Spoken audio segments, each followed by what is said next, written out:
Hey everybody, how's it going? Welcome to WCW Wednesday here on NoDQ.com, as well as the YouTube channel and NoDQ&A Videos affiliate, RingsideNews.com. Today on WCW Wednesday, I will be looking at the WCW pay-per-views from 1996 and 1997. This was considered by most to be the absolute peak of WCW, not just with the in-the-ring product, but also from a creative standpoint. Let's get started here with the first WCW pay-per-view of 1996, Super Brawl.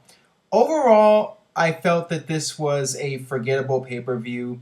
Most of the card was weak. You had a few moments on this show. One of the most infamous moments in WCW history, the I Respect You strap match between Kevin Sullivan and Brian Pillman. And this was when Brian Pillman came out there and essentially broke the fourth wall. He got on the mic about a minute into the match and said, "I respect you, Booker man," because Kevin Sullivan was booking in WCW at the time, so they were breaking kayfabe and doing all this edgy stuff. And Brian Pillman at this time was really developing that loose cannon persona and doing all this stuff, all these insider references. And it was quite interesting, to say the least. Also on the show, we had the WCW World TV title with Johnny B. Bad against Diamond Dallas Page. And this was actually Johnny B. Bad's last WCW pay-per-view. Their feud was really good. I really enjoyed the feud between these two, and their matches also delivered in the ring. So I would recommend this match. And you had the WCW World Title match, Ric Flair versus Randy Savage. Savage was the champion. He had Miss Elizabeth, and we thought we had this big reunion with Randy Savage and Elizabeth, but no, there's a swerve. She turns on Randy Savage and joins up with Ric Flair. And this was another one. This was another really strong feud from WCW during this period. One of the better feuds in WCW. Flair and Savage. That feud was one of the more memorable ones around this period. And the final match on the show was Hulk Hogan versus the Giant in a cage match. Standard Hogan match. If you've seen one Hulk Hogan cage match, you've seen them all basically. Moving on here to Uncensored. The first Uncensored in 95 was quite the train wreck, and this one was no exception. This was not one of the better WCW shows. Just one bad match after another, actually. You had Man versus Woman, Colonel Parker versus Medusa, which I guess had entertainment value. You could say that.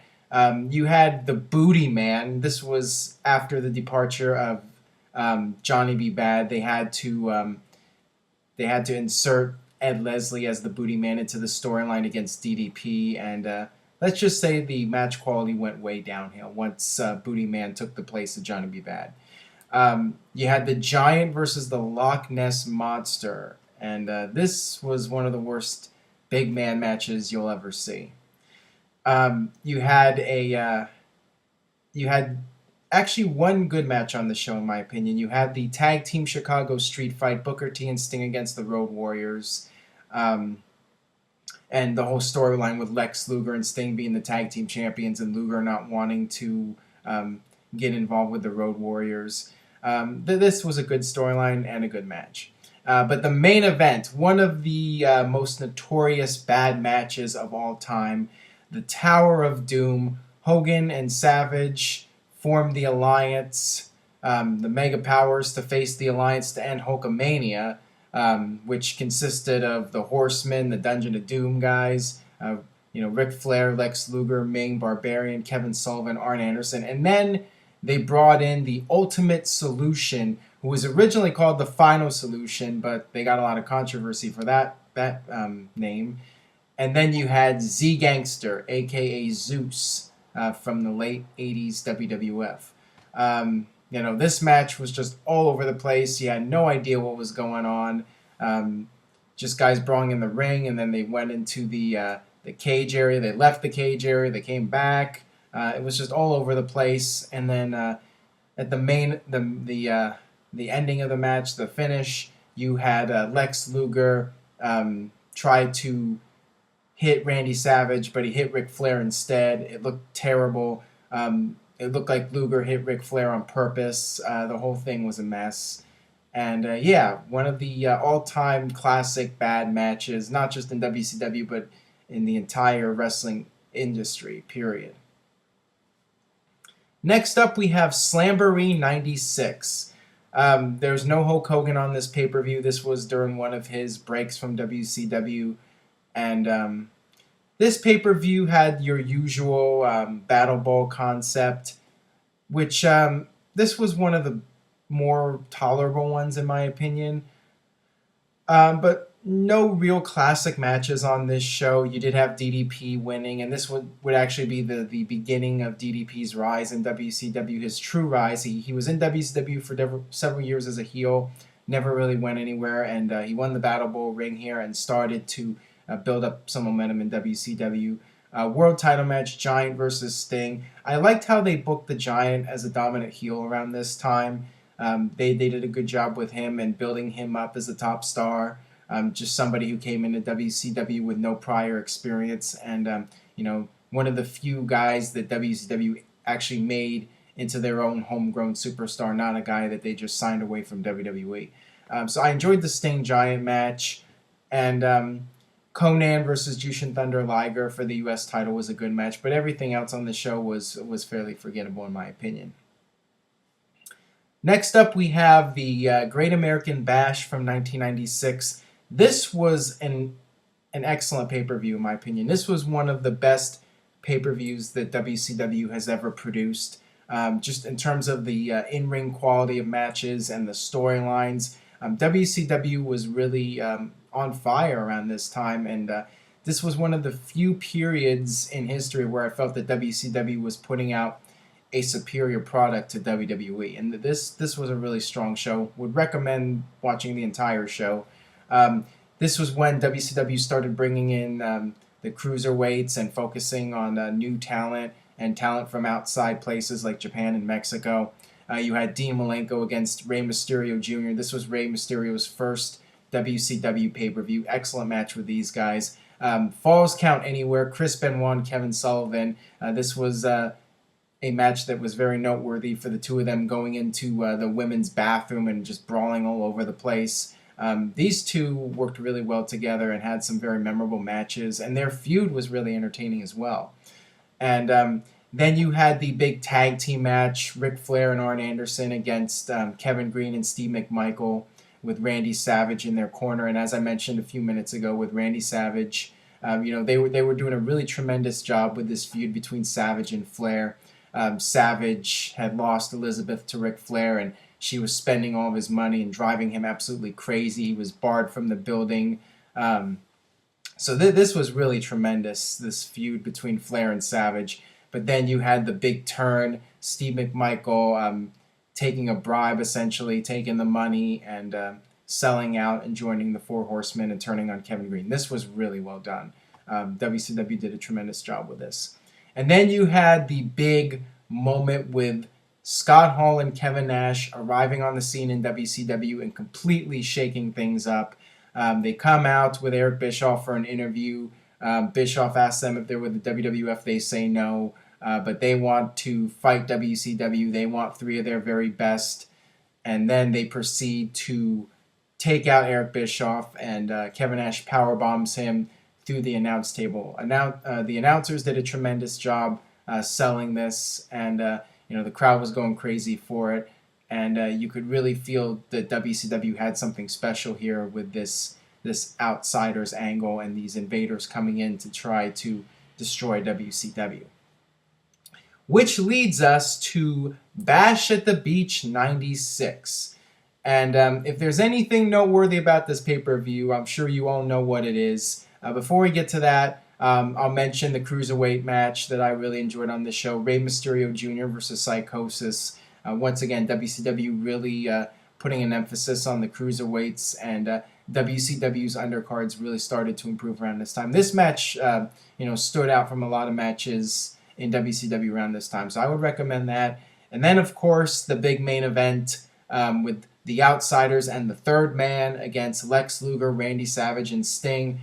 And who should be the third man but Hulk Hogan? Coming out, the announcers think that he's here to help out WCW. Bobby Heenan, of course, suspects the worst because Heenan was never a fan of Hulk Hogan, and he always thought he was up to no good, and it just turned out that this time Heenan was correct. Hogan drops the big leg on Randy Savage. The NWO is formed, and the wrestling business as we knew it was changed forever. So the NWO formation, Bash at the Beach, one of the most important moments in wrestling history and the most memorable as well.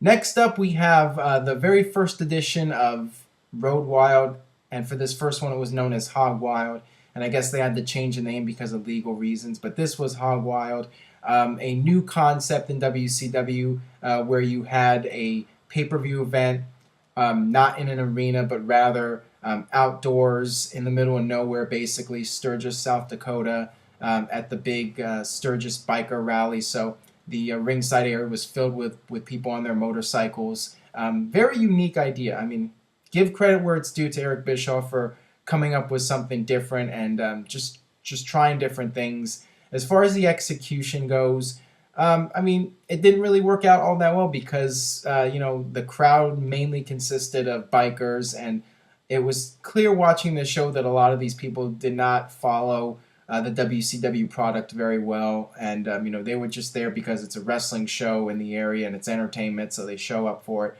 but they're not really diehard wrestling fans, and that really hurt this show and hurt all the Road Wilds when you think about it. You had guys like Chris Benoit and Dean Malenko going out there having a tremendous match, but to me, it really hurt the match because the crowd did not react to much of anything. And that was the big problem with this show. You did have some good matches. You had Ric Flair versus Eddie Guerrero, which was a good match, but the crowd loved Ric Flair. I mean, because he was a major star, they knew who he was, but pretty much everyone else on this show, the crowd did not react for. You had the two main events. You had the Outsiders versus Sting and Luger, with the beginning of the Nick Patrick heel turn and him becoming the NWO referee. And then, of course, you had the main event, Hulk Hogan winning the WCW title from the Giant and spray painting the NWO belt. The match was really awkward because you had Hogan out there as the heel, and I'm not sure the crowd really knew how to react to it with Hulk Hogan as a heel and Giant acting like Hulk Hogan, doing a babyface comeback, the Hulk Hogan comeback. So the match was really weird. And afterwards, Ed Leslie, the Booty Man, came out, and everyone thought that he was going to join Hogan, but then they turned on him. So that was a good angle, and that was your first Hog Wild pay-per-view, essentially. Next up, we have the 1996 Fall Brawl. Once again, what was becoming the norm in WCW, very solid undercards. DDP versus Chavo Guerrero was a good match. Conan versus Juventud Guerrero was a good match. Chris Benoit versus Chris Jericho in Jericho's first WCW pay-per-view match. That was excellent. WCW Cruiserweight title, Rey Mysterio versus Super Calo, another really strong match. And then you had the main event stuff. This was becoming a pattern in WCW where you had a really solid undercard, and then you had the main events, which in terms of in-ring quality weren't really very good, but you had the major superstars and the big angles. So if you wanted good wrestling, you had it. If you wanted the big angles with the top stars, you had that as well. So it really had something for everybody. You had the cruiserweights, you had guys doing the brawls like Chris Benoit and Kevin Sullivan. So from top to bottom, WCW really had a lot to offer. It was very much a very mixed bag of things, and it made for a very entertaining show. It satisfied everybody. So this was another thumbs-up pay-per-view. You had the War Games match, an angle that I really enjoyed, where Sting had apparently joined in. He had joined the NWO, but as it turns out, it was an imposter Sting, and the real Sting came out at the end of the match, but he was upset that everybody had doubted him, so he left the ring, and this would be the beginning of a major change in the Sting character, and Sting would develop the whole Crow persona based off of this match, or coming off this match. So the War Games match was entertaining, not really anything special in terms of in-ring quality, but because of the whole storyline, it made for one of the more entertaining War Games matches. All right, moving on here, we have WCW Halloween Havoc 96, which I felt wasn't as strong of a pay-per-view as Fall Brawl, but you still had a few solid matches. You had Dean Malenko versus Rey Mysterio for the Cruiserweight title. This was really good. Stole the show, in my opinion. You had the Outsiders beating Harlem Heat for the WCW Tag Team titles. And then you had the main event, Hollywood Hogan versus Randy Savage. But the thing that people talk about the most in regards to this pay-per-view was the debut of Roddy Piper coming out to confront Hulk Hogan. And say what you will about Hogan's acting ability at times, but he was just tremendous here. His reaction was very convincing. He was in total shock and disbelief over the appearance of Roddy Piper. Piper got in the ring, got in Hogan's face. You know, he was upset that Hogan was taking credit for building the industry and making it what it was and WrestleMania's success. And Piper was basically saying that he was just as big an icon in the sport as Hogan was, and he wanted to settle the score once and for all. So this was a tremendous segment between Hogan and Piper, and they were taking perhaps real life feelings and putting it into the storyline, and it was really tremendous moment. Moving on here, we have World War III Part 2, the second World War III. Like I said with the previous World War III event, wasn't a big fan of this match. The only really good match on this show was Ultimo Dragon versus Rey Mysterio Jr. I would recommend checking that one out. Rest of the card was forgettable. And the only other thing that was noteworthy on this show was the angle with Roddy Piper and the NWO to set up the Starrcade main event between Hogan and Piper. I really enjoyed that whole segment with Hogan getting in Piper's face and having Piper show his hip surgery scar. So I felt that Hogan was just being a tremendous heel, saying that he usually doesn't pick on cripples, but he'll make an exception in this case. Hogan was really great as a heel here and during this entire feud with Piper. Moving on here, we have Starrcade 96. Solid show. Overall, I'd give it a thumbs up. You had the WCW Cruiserweight title, Ultimo Dragon versus Dean Malenko. Another excellent Cruiserweight match in WCW. You had DDP versus Eddie Guerrero, and this was when the DDP NWO storyline was really starting to develop. You had the Outsiders come out, and they ended up costing DDP the match because they were upset that DDP was hesitating in joining the NWO. You had Lex Luger versus the Giant, and this match would lead to the Giant being kicked out of the NWO the next night on Nitro because he lost this match. And then you had the main event, Roddy Piper versus Hulk Hogan. Not much of a match technically, but it was all about the star power and the big storyline, who the icon of wrestling was. And you had the Giant coming out trying to help Hogan. It backfired. Piper won the match, and then the focus would temporarily shift to Hogan versus the Giant. And that leads us to 1997 and the very first sold-out pay-per-view. And this was NWO branded exclusively. NWO sold out. Just a really bizarre show. I mean, once again, I'll give Eric Bischoff credit for trying to think outside the box and do something different. But this pay-per-view was essentially a disaster because it was just every match with NWO rules and interference, and just a lot of random people on this show, Big Bubba and Michael Wall Street. So you didn't have all the great cruiserweight matches that you usually would get on a WCW pay-per-view around this time, so that really hurt the show. And you had a Miss NWO contest. The less said about this, the better. One match that did steal the show was Eddie Guerrero versus Syxx in a ladder match. And despite all the wackiness with the NWO, this was a really good match. So I would recommend that. Everything else on this show you can avoid. Moving on, we have Super Brawl 97. Another very solid card from WCW, and they stepped things up from the previous sold-out pay-per-view. You had the Cruiserweight title match, Syxx versus Dean Malenko. That was a good match. Eddie Guerrero versus Chris Jericho, another good match. San Francisco Death Match, Chris Benoit versus Kevin Sullivan. And you had Jacqueline there in Sullivan's corner, and she ended up taking a blow for him, trying to protect him. Benoit did the big headbutt from the top and sent both of them through the table. That was a cool spot, and all of them ended up being hospitalized. So I really enjoyed how they did this match.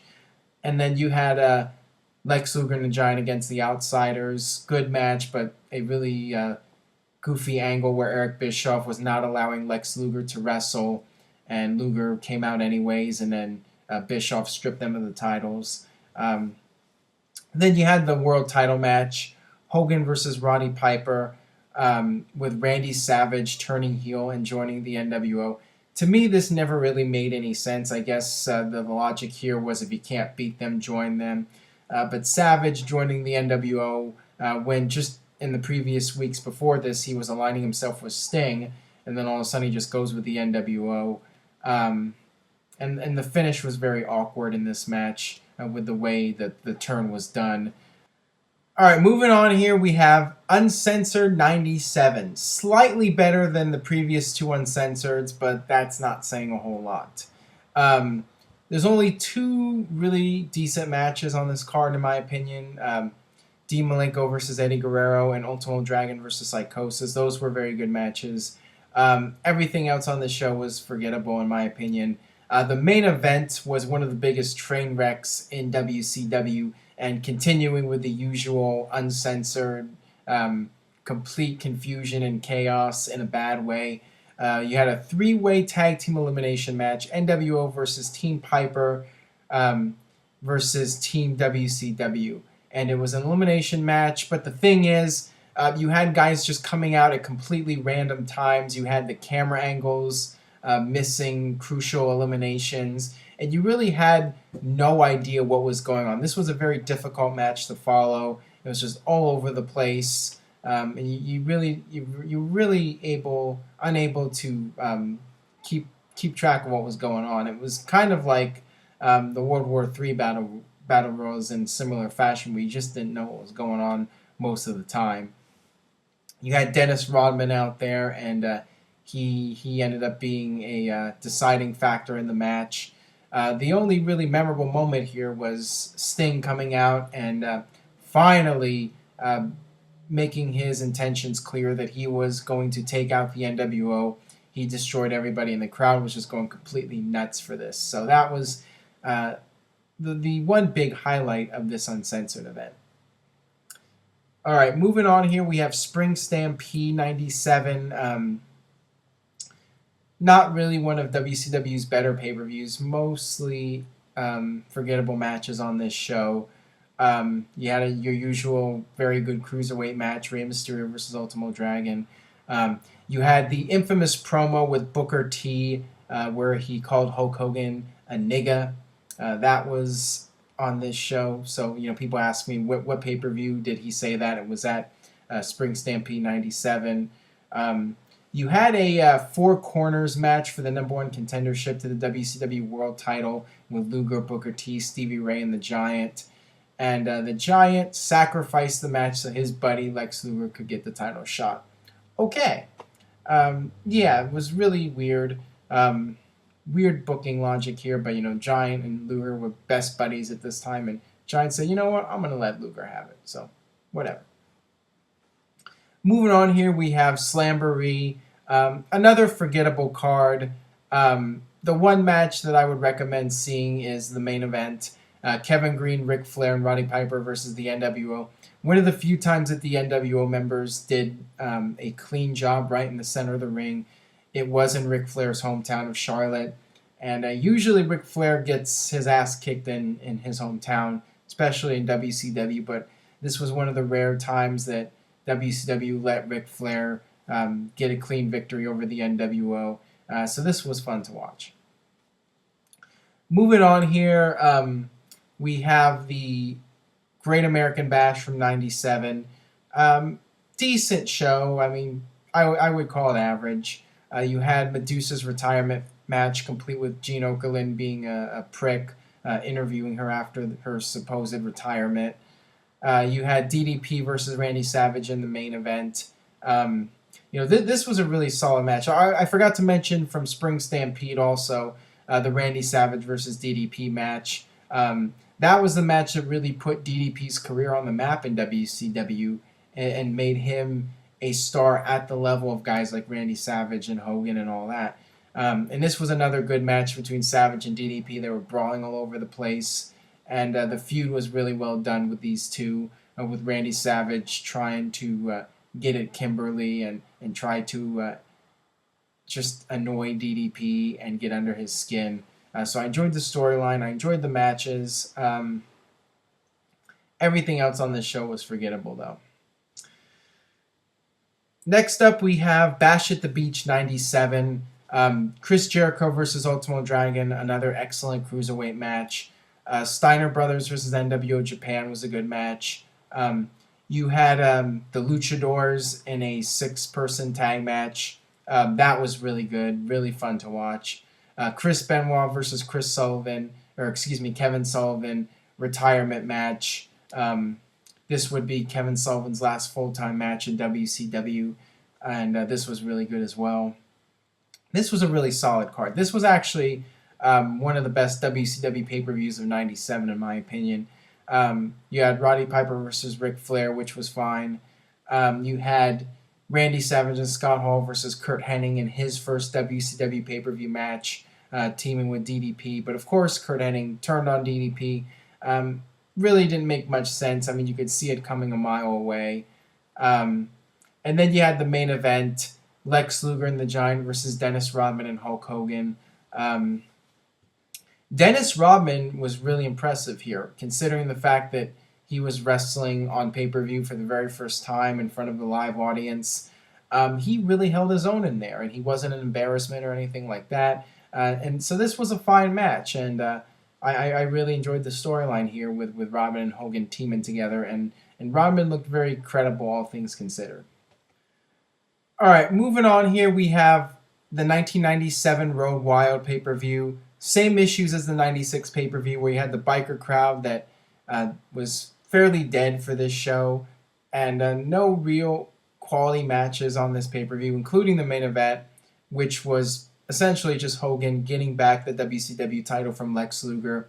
Luger had won it on Nitro that past week, and it was essentially just a title change to pop a rating, and Hogan gets the title right back and repaints the NWO belt with the spray paint. So yeah, very forgettable pay-per-view, top to bottom. And then you had the 97 Fall Brawl show, another average pay-per-view from WCW. No real excellent matches or anything like that. Probably the best match on the show was Eddie Guerrero versus Chris Jericho for the Cruiserweight title. See the pattern?